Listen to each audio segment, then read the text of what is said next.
Ladies and gentlemen, today I want to share with you 5 stories from real life. Each of them is not just a story, but a warning. I ask you to listen carefully because in these stories there are mistakes that anyone can make and consequences that can turn out to be very serious.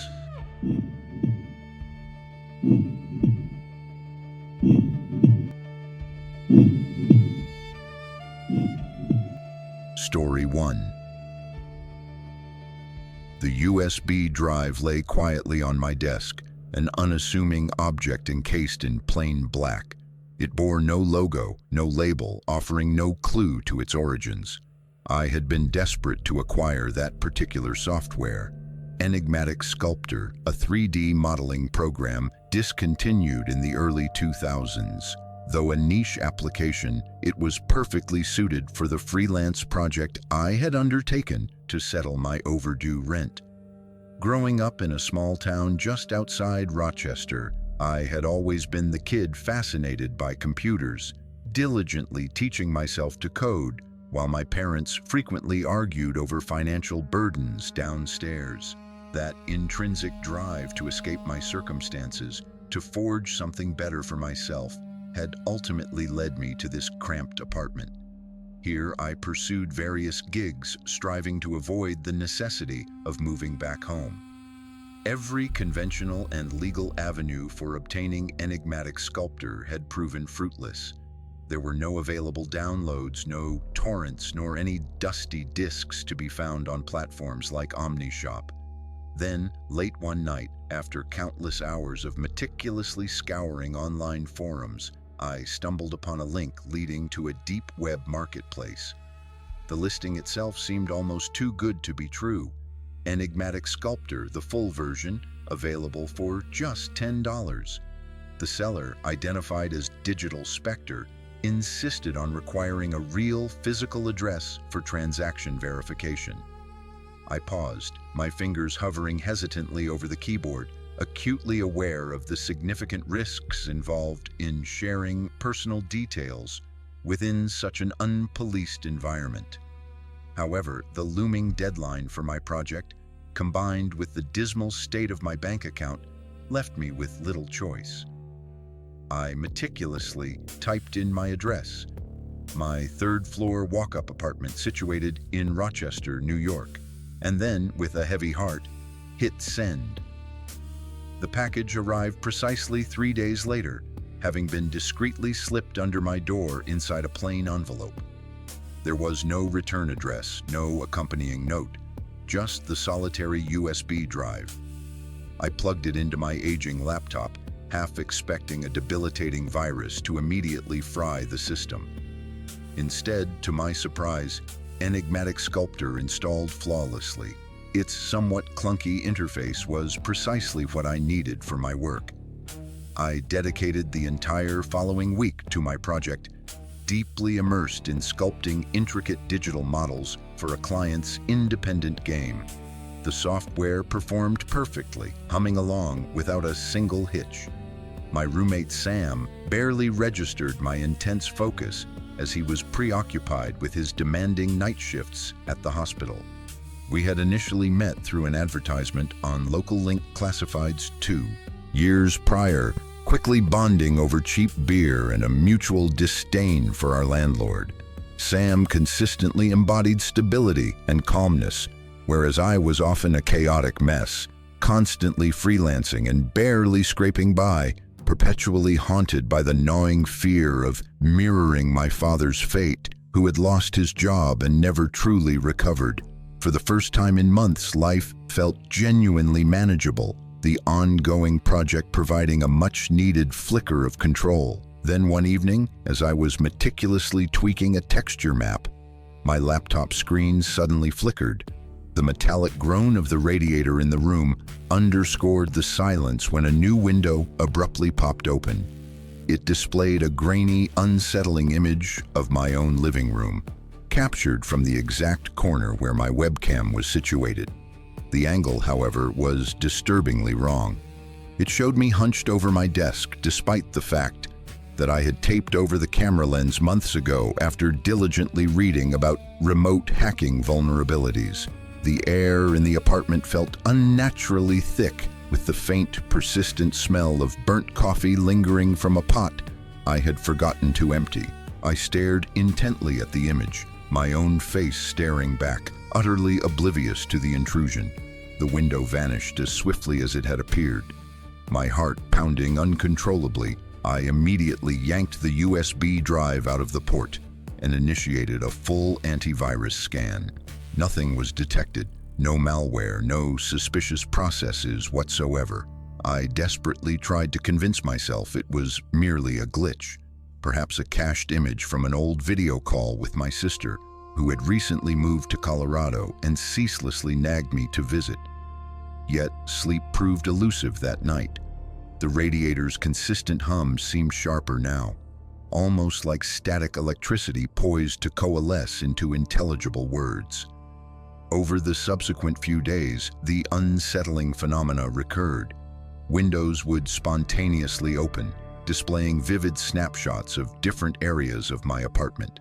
The kitchen counter adorned with Sam's half-eaten pizza, my bedroom with its noticeably sagging mattress and the faded quilt given to me by my mom, and the hallway where my sneakers lay scattered. Each image evoked a profound sense of violation, as if someone had meticulously rifled through my private drawers while I was asleep. I meticulously checked the webcam. It remained taped over, its indicator light dark.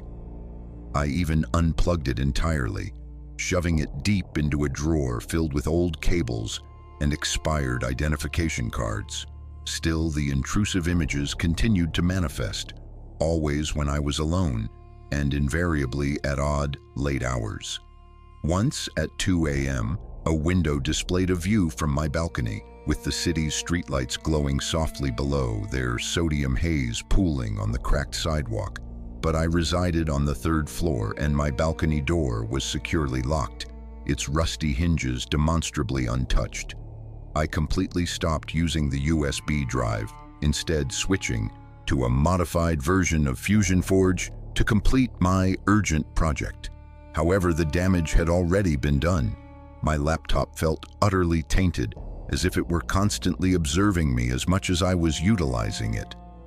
I began to notice other unsettling anomalies. My browser history, for instance, displayed searches I had never made, including local locksmiths, Rochester crime reports, and even my apartment building's precise floor plan. In response, I meticulously changed all my passwords, completely wiped my hard drive, and reinstalled the operating system. For a few days, this seemed to resolve the issues. There were no pop-ups, no strange images. I confided in Sam about these occurrences over breakfast, attempting to dismiss them with a forced laugh as we sat at our wobbly kitchen table, the distinct aroma of his burnt toast permeating the air. He merely raised an eyebrow, taking a slow sip of his coffee, and then mentioned having seen a man loitering suspiciously near our building, someone in a gray hoodie who seemed clearly out of place.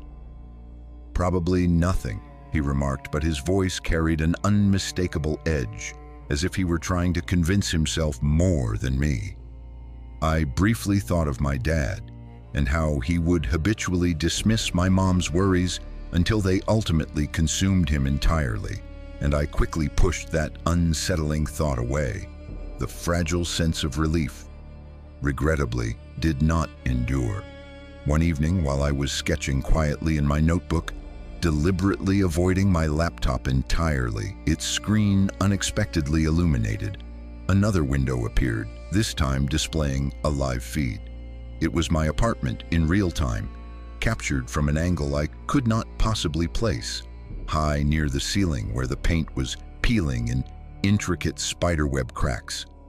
I watched myself, hunched over the table, pencil in hand, the lamp casting harsh, unflattering shadows on my face.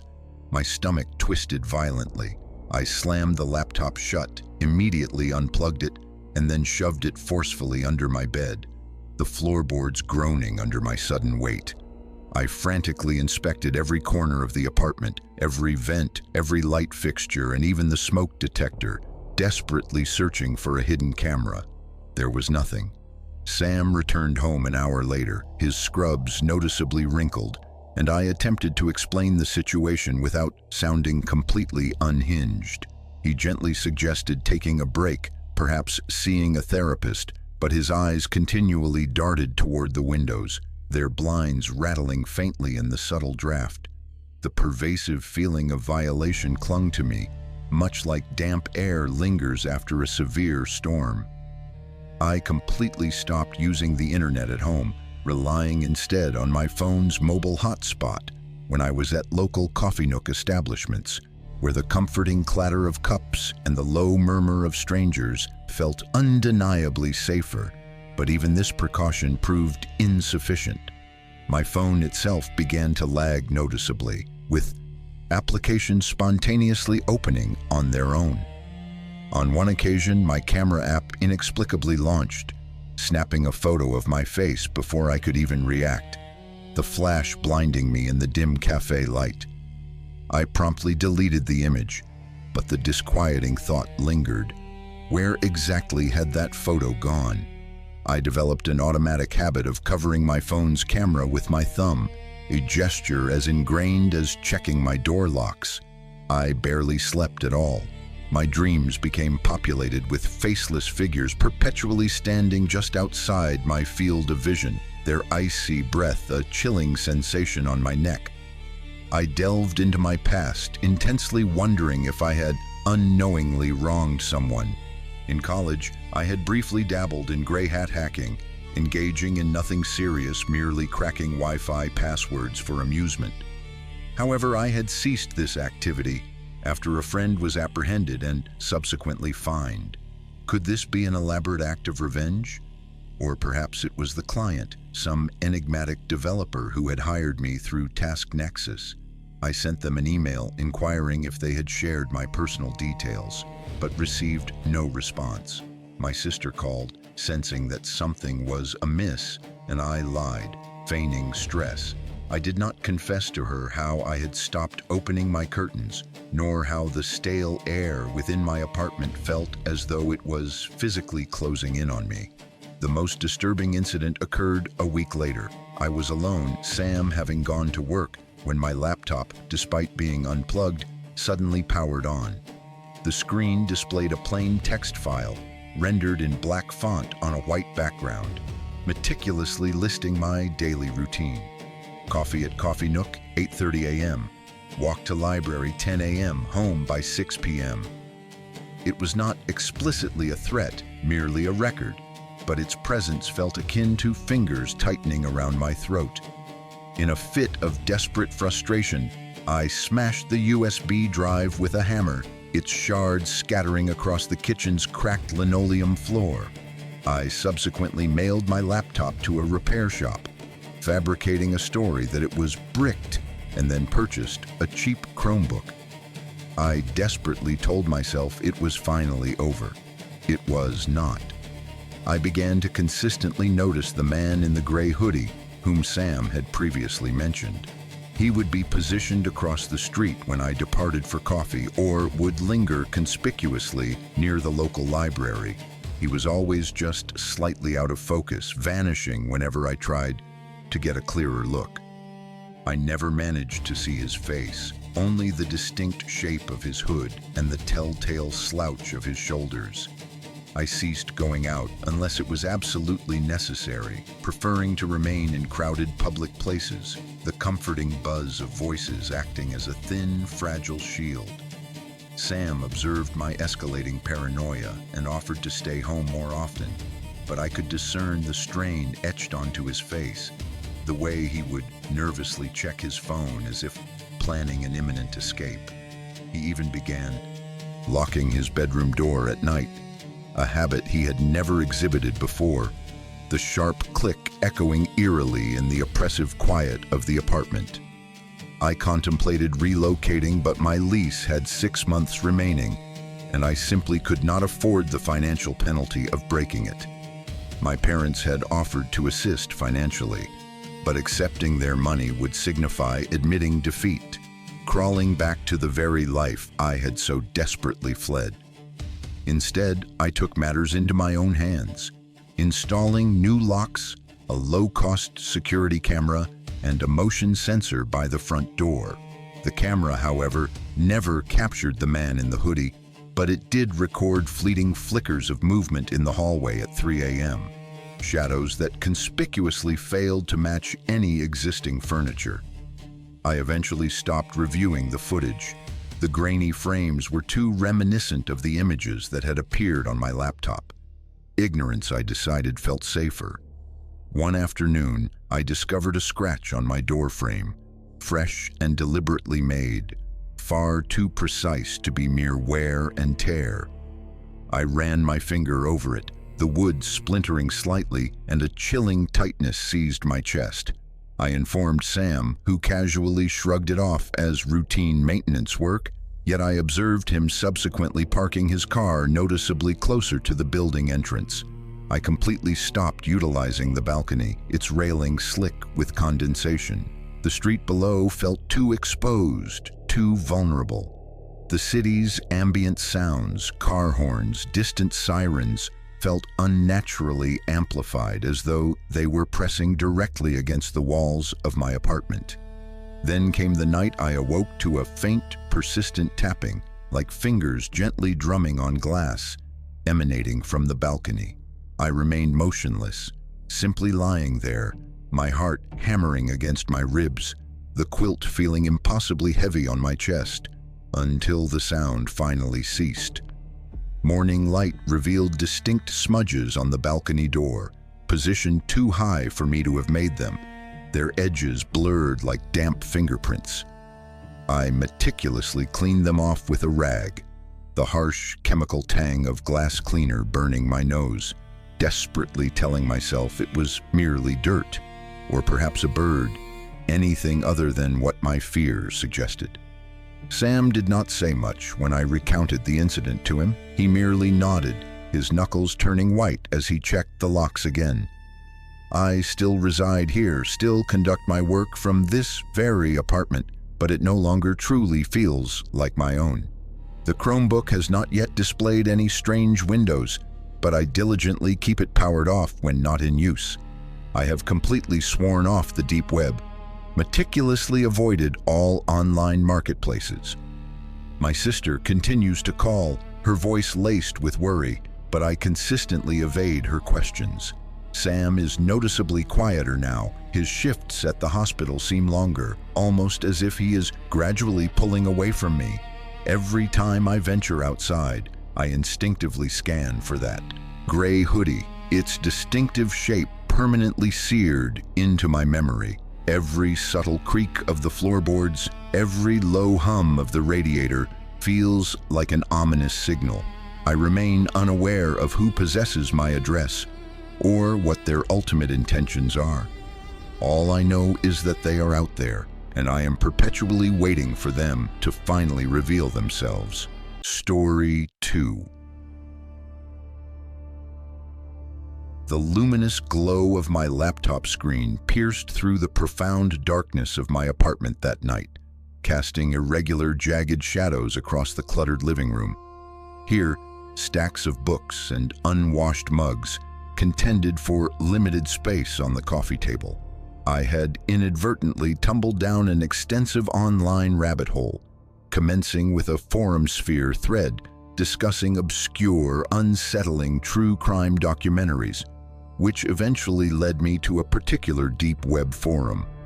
I was not a regular visitor to this forum. It was rife with too many explicit warnings about malware and potentially dangerous individuals, but an insatiable curiosity had always been my particular vice.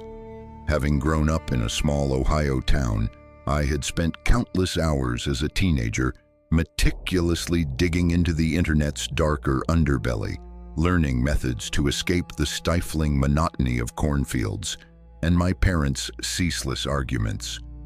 Now, at the age of 26, residing in a cramped Portland walk-up apartment, I remained that same restless kid, habitually clicking on links that my better judgment clearly warned me against. One particular post immediately caught my attention. A cryptic URL explicitly labeled "exclusive live stream." There were no additional details, merely a perplexing string of characters that felt like an unspoken challenge.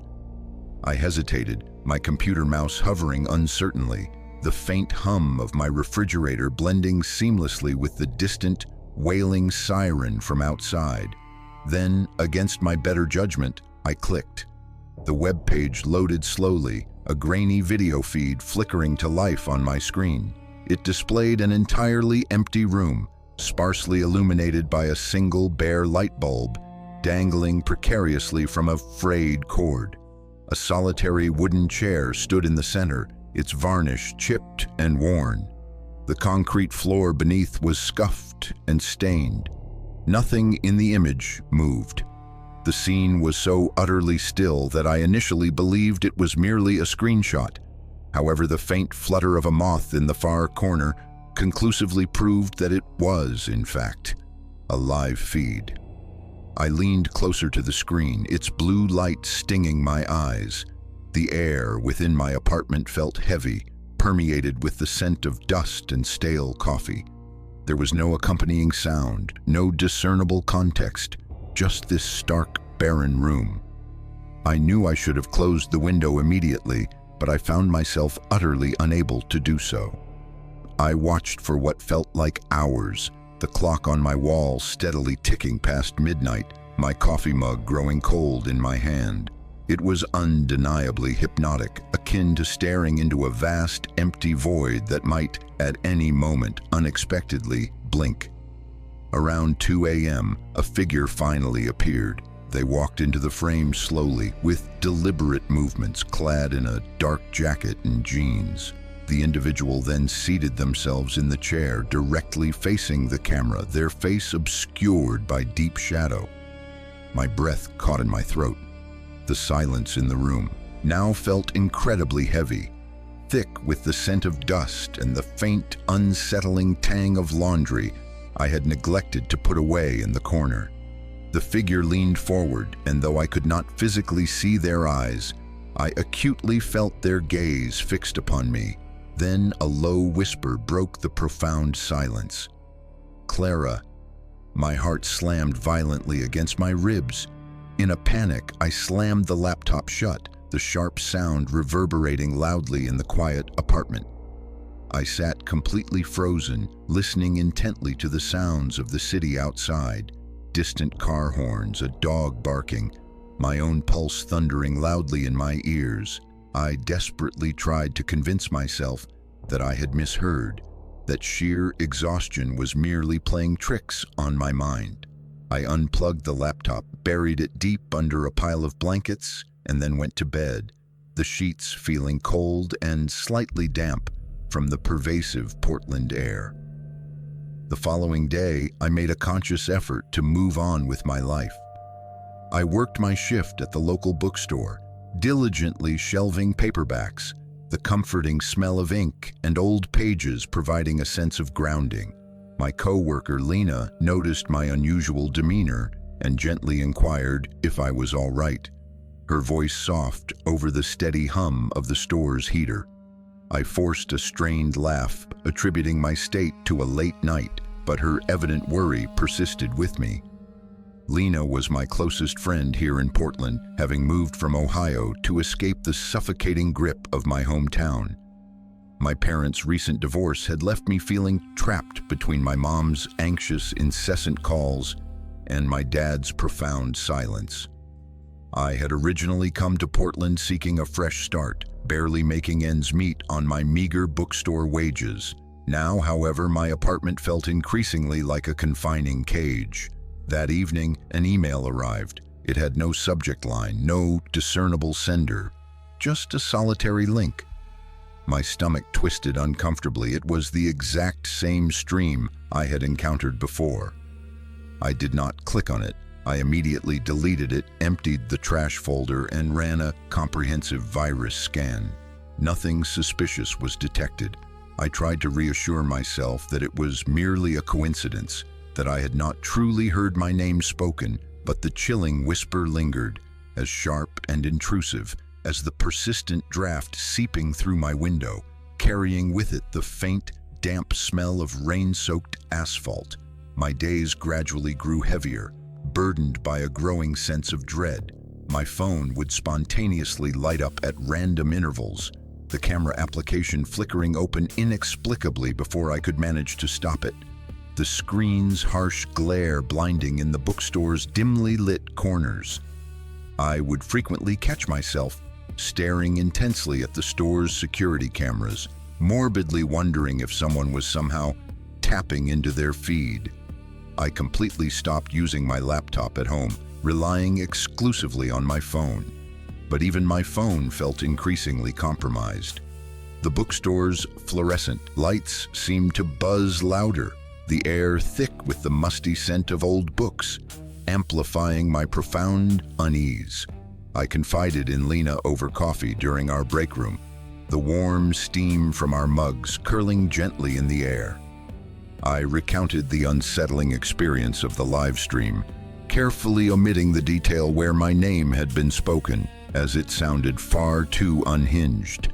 She frowned, her fingers rhythmically tapping the chipped table, and firmly suggested that I contact the police. I nodded in agreement, but I never actually went. What could I possibly say? That I had foolishly wandered into the deep web and witnessed something profoundly creepy. I would undoubtedly sound paranoid, or worse, as if I had done something inherently wrong.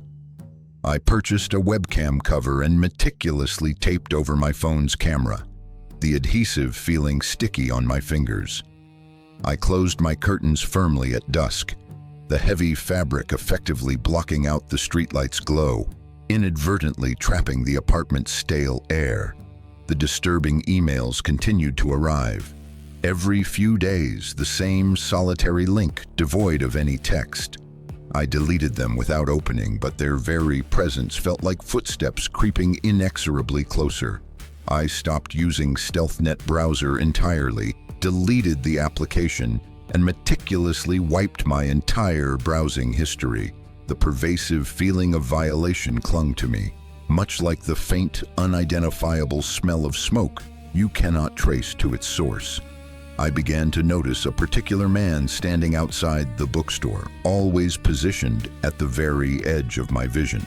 Clad in a dark jacket remarkably similar to the one worn by the figure in the stream, he would linger near a bus stop, his head invariably turned away. I never managed to see his face clearly, but his unsettling presence invariably made my skin prickle with unease. I confided in Lena about him, and she graciously walked me home one night, her arm reassuringly linked with mine, the pavement slick with recent rain. She did not see him, but I acutely felt his gaze, heavy and pervasive as the damp night air. My apartment gradually transformed into a personal prison. Its familiar sounds, the creaking floorboards, the radiator's persistent hiss, now felt like ominous warnings, each one causing my pulse to spike rapidly. I checked the locks obsessively, the sharp clicks of the deadbolts providing little actual reassurance. I stopped sleeping in my bedroom, opting instead to crash on the couch, the television playing softly on low volume to mask the oppressive silence, its flickering light casting shadows that danced like phantom figures. My dreams became jagged and fragmented, filled with the unsettling imagery of that empty room, the solitary chair, and the shadowed, indistinct face. I would awaken drenched in cold sweat, the couch's worn fabric clinging uncomfortably to my skin, the air tasting stale and heavy. I seriously contemplated moving back to Ohio, but the thought of my mom's inevitable "I told you so," and the overwhelming weight of perceived failure kept me rooted here. I had fought too intensely for this fragile life, however precarious it might be. One night, I discovered a smudge on my living room window, positioned high up, as if a hand had been pressed against the glass. I lived on the second floor. There was no balcony, no fire escape, no logical explanation.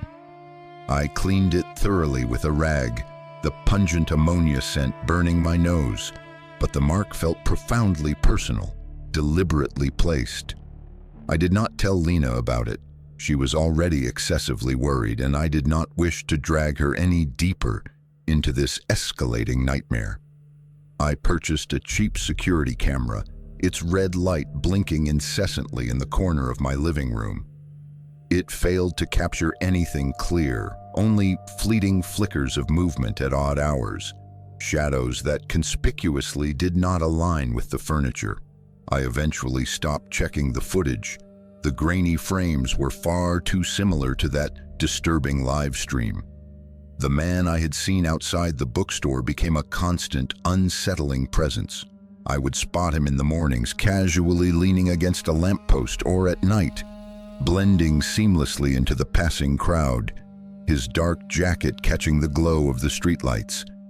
I attempted to confront him on one occasion, crossing the street, my heart pounding in my chest, the air cold and damp with mist. He was gone before I could get close, leaving behind only the echoing sound of my own footsteps. I began taking different routes home, weaving through Portland's narrow, winding streets, the wet pavement reflecting the neon signs above. Lena noticed my trembling hands as I shelved books, the clatter of hardcover betraying my profound nerves. She insisted that I stay at her place for a weekend, her voice firm yet kind. I declined, too stubbornly proud to admit just how terrified I truly was, or how my apartment now felt like an inescapable trap. One evening, my phone buzzed. It wasn't an email, but a photograph taken from inside my apartment. It clearly showed my couch, the blanket I had left crumpled on it, and the faint glow of the television screen. I had not taken the photograph. I checked the camera's application, but it showed nothing, just an empty living room. My hands trembling, I unplugged the camera, the plastic warm from running continuously all night. I stayed at a nearby motel for a few days, the room reeking distinctly of cigarette smoke and bleach, but I could not afford to stay any longer. When I returned, my apartment felt inexplicably wrong, too still as if it were holding its breath. I discovered a faint, thin scratch inside my door near the lock, far too precise to be an accidental mark. I ran my finger over it, the wood feeling rough against my skin, and a suffocating tightness constricted my chest. I considered confiding everything to my mom, but the thought of her inevitable panic, her insistence that I immediately come home, stopped me. I had moved to Portland with the explicit intention of proving I could stand on my own, to escape the pervasive weight of her worry and my dad's profound absence. Instead, I doubled the locks on my doors, meticulously avoided looking out the windows, and diligently kept my phone powered off at night. The bookstore became my sole refuge, its labyrinthine shelves a comforting maze in which I could momentarily lose myself. Yet, even there, I felt constantly watched. I would catch Lena casting pitying glances my way, her offers of help growing increasingly quiet, almost as if she sensed I was slowly slipping away. I still reside here, still meticulously shelf books, but nothing feels truly safe anymore. The disturbing emails have ceased, but my laptop remains powered off, stashed away in a drawer alongside my old journals. I scrupulously avoid the deep web, having painstakingly erased every single trace of that fateful night. But that chilling whisper, my name spoken in that shadowed room, clings to me persistently like damp, pervasive air. Lena occasionally texts to check in, but her messages are noticeably shorter, her worry now tinged with a palpable distance. The man in the dark jacket continues to linger, a shadowy shape at the very edge of my vision, vanishing whenever I attempt to look too long. Every creak of the floorboards, every subtle flicker of light feels like an ominous signal. I do not know who was in that room or how they came to know my name. All I know is that they are still out there, and I am perpetually waiting for them to finally step into the light. Story 3. The email pierced my inbox precisely at 1:17 a.m., its sharp ping slicing abruptly through the profound stillness of my Chicago studio apartment. I was awake late, hunched over my laptop, diligently scrolling through various job boards, the screen's harsh glow a stark contrast against the surrounding darkness. The faint, greasy smell of takeout from dinner still lingered in the air. The subject line of the email was conspicuously blank. The sender was merely a jumble of random characters, yet the message itself was blunt and direct. A link leading to a deep web chat room accompanied by a note claiming the sender knew me from my college days. I had dabbled in the deep web before, primarily during my undergraduate years at Midwest University, mostly chasing obscure music torrents or quirky niche forums out of sheer boredom. I wasn't reckless, but neither was I entirely clueless regarding the inherent risks. Still, the specific mention of my college past piqued my curiosity. I had intentionally left that period of my life behind 4 years ago, moving to Chicago to escape a messy breakup with Alara and a graphic design degree that, despite my hopes, had not delivered the fulfilling career I had dreamed of. Curiosity, that persistent nudge, finally prompted me, and I launched StealthNet Browser. The browser's familiar sluggish loading process echoed those restless college nights. I clicked the link. The chat room appeared, a stark interface featuring a black background and vibrant green text, reminiscent of a relic from an old science fiction film. The user, identified only as Old Friend 92, was already online, their status icon visibly pulsing. I cautiously typed a "hello," my fingers hovering briefly over the keys, the soft clank of the radiator blending with the distant hum of Chicago's vibrant nightlife. Their reply arrived swiftly, delivered in a casual tone, inquiring about my old dorm, the specific coffee shop near campus where I used to sketch logos between classes. They even mentioned my college nickname, Sketch, a reference to the numerous doodles I habitually scrolled onto every syllabus. They proceeded to name friends I had not thought of in years. Sarah, the biology major, known for her distinctive foghorn-like laugh, and Mike, who perpetually carried a beat-up guitar everywhere. The precision of these details was far too exact to be a mere fluke. My stomach knotted with a rising sense of dread, but I continued typing, drawn in by the eerie familiarity. The air in my apartment felt heavy, thick with the lingering scent of dust, cooling noodles, and the faint metallic tang emanating from the radiator. They clearly knew too much. They brought up a party from junior year, one I had almost entirely forgotten, specifically mentioning the red scarf I had worn that night, a gift from Alara before our relationship had spectacularly crashed. My pulse quickened perceptibly, the laptop's heat radiating into my thighs. I sharply demanded to know who they were, the question echoing loudly in my mind. Their response was deliberately vague. Someone who never left your side. The word struck me like a sudden, frigid draft. I abruptly logged out, my clothes feeling heavy and suffocating, and slammed my laptop shut, the sound echoing sharply in the quiet apartment. I desperately tried to convince myself it was merely a prank, perhaps an old classmate with an excess of time on their hands. But the specific details, the scarf, the nickname, continued to claw at my mind. I meticulously checked my locks, the reassuring scrape of the deadbolt providing only thin comfort, and then attempted to sleep. The sheets felt cool against my skin. The city's distant rumble now felt deeply unsettling, like a pulse just slightly out of sync. Morning arrived, and I tried to shake off the persistent unease. I walked to my job at a small graphic design firm, the biting Chicago wind carrying the distinct smells of lake water and exhaust fumes. My coworker, Nate, noticed my distracted demeanor, inquiring if I was all right as we hunched over design mock-ups in the break room, the gurgle of the coffee machine providing a steady, monotonous drone. I casually brushed it off, attributing my state to a late night, but my focus remained completely shot. Nate was, in a way, a friend.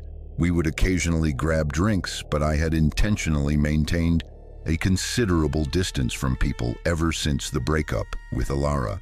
College had been a confusing haze of late nights, questionable choices, and the pervasive weight of my parents' profound disappointment when my degree failed to secure me a prestigious corner office. My mom, still residing in Indiana, called me weekly, her voice thick with a worry I had long since learned to adeptly dodge. Chicago had been my intended reset, but that unsettling chat felt like a profound crack in the very foundation of my new life, allowing something sinister to slowly seep in. I consciously stayed off the deep web, but the memory of the encounter lingered persistently. My phone began to glitch inexplicably. Applications would open randomly and the camera would flicker on for just a split second. I would often catch it happening at work, the lens glinting subtly under the office's harsh, fluorescent buzz. I immediately taped over it, the adhesive feeling sticky on my fingers, and completely stopped using my laptop at home, opting instead for my work computer. But the pervasive unease relentlessly followed me.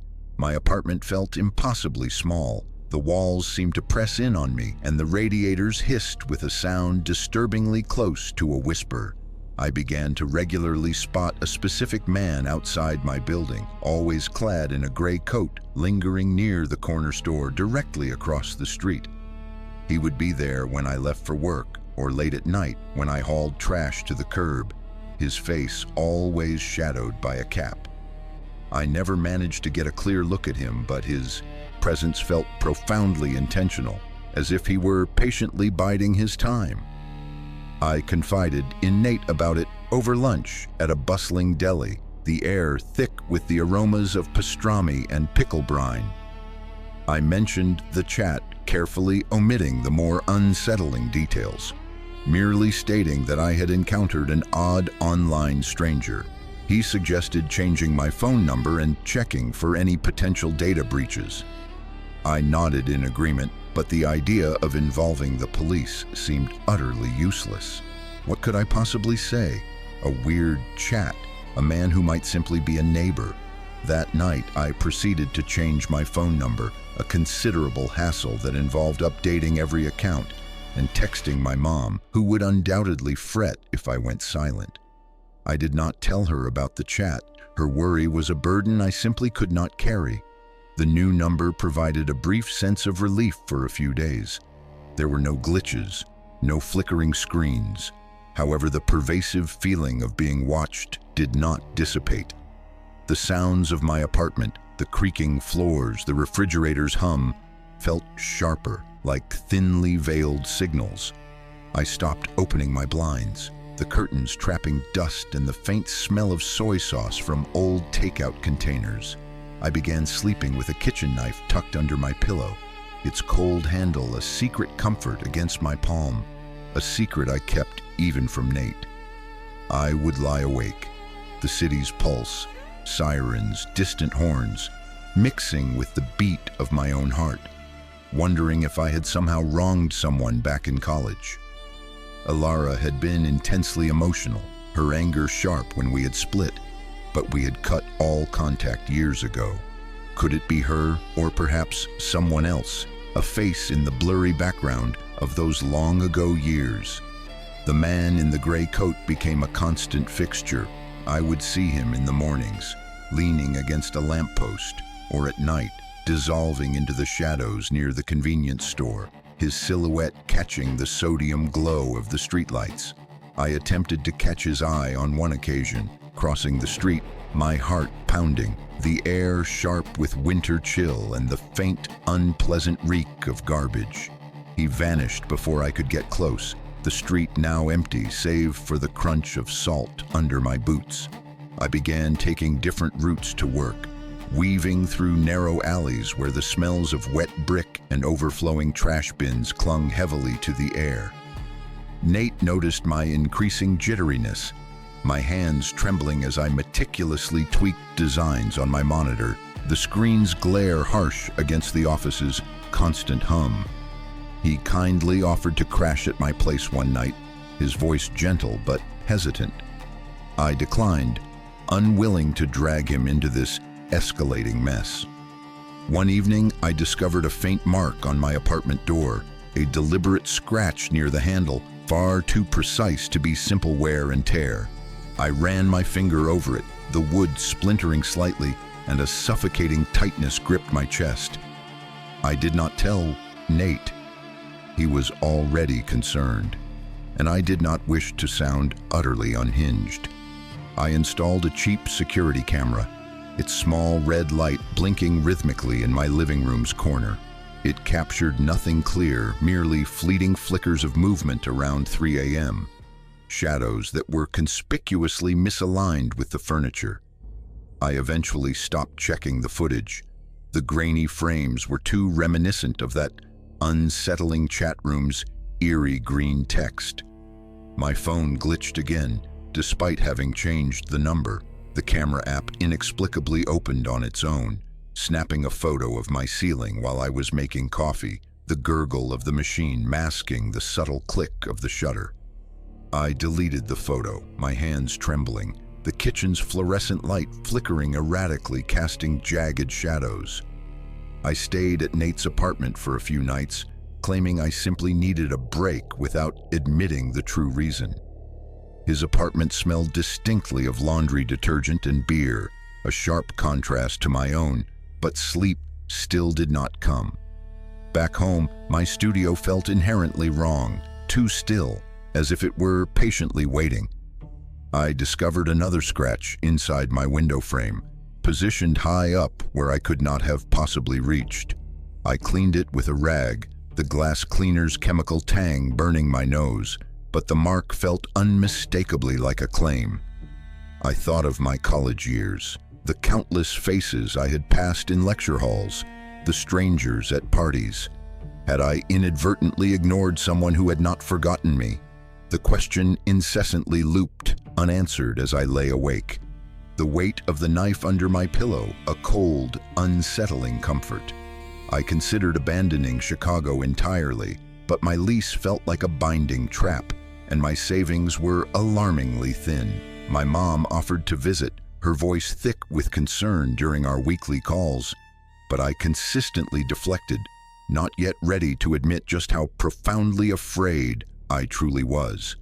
I had come here to prove I could stand alone, to shed the burdensome baggage of college, of Alara, of my parents' expectations. Now that very baggage felt closer than ever before. I doubled my locks, kept my curtains perpetually shut, and unplugged all my electronic devices at night. Work became my sole refuge, the design firm's brightly lit office a fleeting temporary shield. But even there, I felt constantly exposed. I would catch Nate's concerned glances, his worry now tinged with a palpable unease, as if he could clearly see me unraveling. The city's sounds, the wind rattling windows, the distant train screeching, felt like ominous warnings, each one causing my pulse to spike. I still reside here, still dutifully drag myself to work, but nothing feels truly secure. I haven't touched the deep web since, have deleted StealthNet browser, and have changed every single password I possess. My new phone number currently holds, but that unsettling chat, those precise details, that chilling phrase clings to me like damp, pervasive air.